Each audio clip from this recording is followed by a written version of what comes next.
Hi friends, ఈ pharmacist ఇంకా staff nurse results ఎప్పుడు వస్తాయో వాటి గురించి ఒకసారి డిస్కస్ చేసుకుందాం. అయితే మన పారామెడికల్ జాబ్స్, అది స్టాఫ్ నర్స్ అయినా, ఫార్మసిస్ట్ అయినా, ల్యాబ్ టెక్నీషియన్ అయినా, ఏ జాబ్స్ అయినా సరే, ఇప్పుడు మన పారామెడికల్ జాబ్స్ అన్నిటికీ ఉన్న కామన్ ప్రాబ్లమ్స్ సేమ్ ఒకటే. ఇప్పుడు మనం అందరికీ ఎదురైన సమస్యలన్నీ ఒకటే. ఇప్పుడు స్టాఫ్ నర్స్ రిజల్ట్స్ వచ్చాయంటే ఆటోమేటిక్గా ఫార్మసిస్ట్ వస్తాయి, ఫార్మసిస్ట్ రిజల్ట్స్ వస్తాయి, ల్యాబ్ టెక్నీషియన్ రిజల్ట్స్ కూడా వస్తాయి.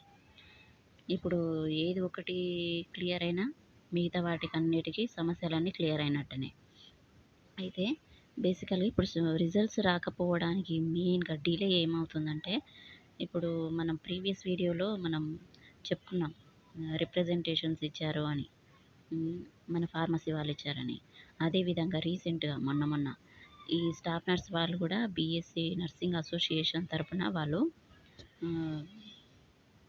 ఎంహెచ్ఎస్ఆర్బి బోర్డు దగ్గర వాళ్ళు కూడా వినతి పత్రాలు ఇచ్చారు. వాళ్ళు మెయిన్గా 2 పాయింట్స్ మీద వాళ్ళు వినతి పత్రం ఇచ్చారనమాట. ఒకటి ఏంటంటే, ఇప్పుడు ఎన్ఓసి తీసుకోకుండా ఇప్పుడు గవర్నమెంట్ జాబ్ చేస్తున్న వాళ్ళు ఉంటారు కదా ఆల్రెడీ, వాళ్ళు స్థానికత ప్రాబ్లమ్స్ మీద ఇప్పుడు లొకాలిటీలో జాబ్ లేదని రీజన్స్తోని వాళ్ళు లోకల్లో జాబ్ రావాలనే ఉద్దేశంతోన మళ్ళీ ఎన్ఓసి తీసుకోకుండా ఎగ్జామ్స్ రాసిన వాళ్ళు ఒక 17 మెంబర్స్ దాకా ఉన్నారంట అండి.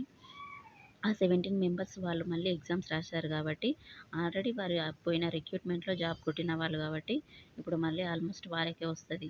ఇప్పుడు ఫ్రెషర్స్గా ఉన్న ఆస్పిరెంట్స్ 1700 మెంబర్స్ నష్టపోతారు కాబట్టి అట్లా ఎన్ఓసి తీసుకోకుండా జాబ్ వచ్చి మళ్ళీ ఎగ్జామ్ రాసిన వాళ్ళు ఎవరైతే ఉన్నారో వాళ్ళని అనర్హతగా గుర్తిస్తూ వాళ్ళకు ఎలిజిబిలిటీ ఇవ్వద్దనే ముఖ్యంగా ఈ పాయింట్ మీద వాళ్ళు రిప్రజెంటేషన్ ఇచ్చారు. ఇంకొకటి మినిమం క్వాలిఫైయింగ్ మార్క్స్. ఇప్పుడు మనకు ఏదైతే జీవో ఉందో అది మినిమం క్వాలిఫైయింగ్ మార్క్స్ అనేది ఇప్పుడు ఓబీసీకి 35%, మిగతా ఎస్సీ ఎస్టీకి ఇట్లా ఉంది కదా మినిమం క్వాలిఫైయింగ్ వెయిటేజ్.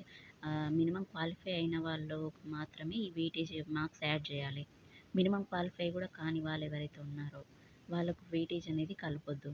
ఇప్పుడు 80 మార్క్స్కి 35% మార్క్స్ వచ్చిన వాళ్ళకు మాత్రమే ఓబీసీ వాళ్ళకు మార్క్స్ వెయిటేజ్ అనేది యాడ్ చేస్తారు.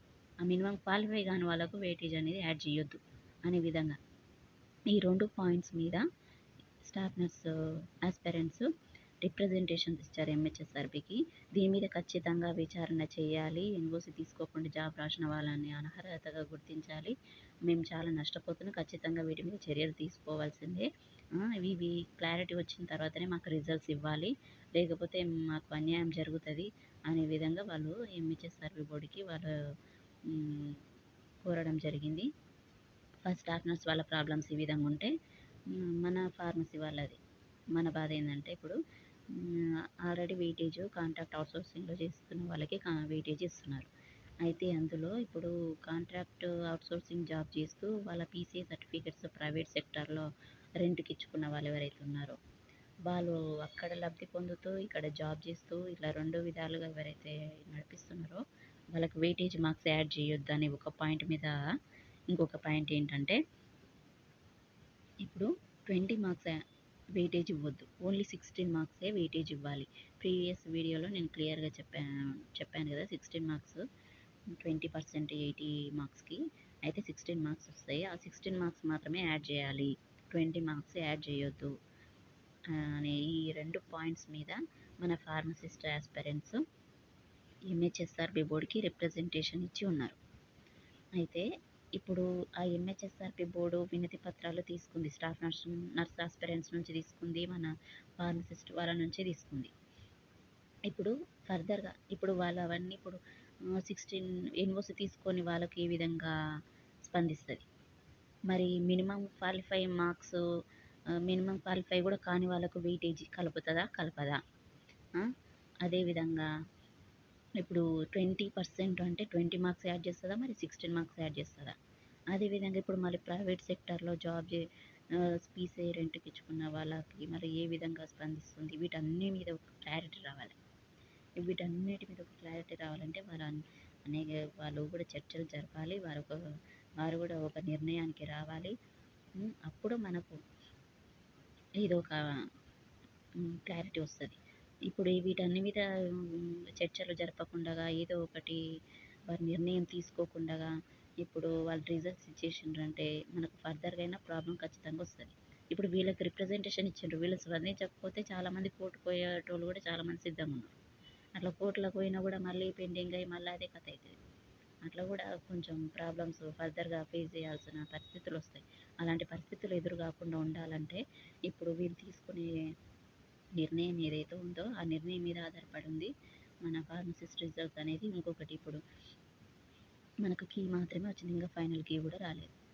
అబ్జెక్షన్ పెట్టుకున్నాము, ఇంకా ఫైనల్ కీ రాలేదు. ఇంకొకటి నార్మలైజేషన్ ఉంది. ఆ నార్మలైజేషన్‌ని మరి ఏం చేస్తారు? ఎట్లా చేస్తారు? ఎవరికి మార్క్స్ కలుపుతారు? ఎంత కలుపుతారు? దాని మీద ఒక క్లారిటీ రావాల్సింది. ఇప్పుడు వాటి మీద క్లారిటీ రావాలి. ఈ ఇష్యూస్ మీద క్లారిటీ రావాలి. ఇవన్నీ క్లారిటీ వచ్చినాక ఫైనల్‌కి రిలీజ్ చేయాలి. అప్పుడు గానీ ప్రొవిజనల్ రిజిస్టర్ రాదు. ఇన్ని ప్రాబ్లమ్స్ ఉన్నాయి. ఇప్పుడు స్టాఫ్ నర్స్‌ది ఒకటి క్లియర్ అయినా మన ఫార్మసిస్ట్‌కు లొల్లి ఉండదు. ల్యాబ్ టెక్నీషియన్‌కి ఏ ప్రాబ్లమ్ ఉండదు. మన ప్రొఫెషన్స్ వేరే అయినా మన ప్రాబ్లమ్స్ అన్నీ ఒకటే. ఇప్పుడు ఒకదానికి క్లియర్ అయిందంటే మిగతా వాళ్ళందరూ క్లియర్ అయినట్టనే. ఇప్పుడు ఎగ్జామ్ సబ్జెక్ట్స్ వేరే ఉండొచ్చు ఎగ్జామ్స్ రాయడానికి.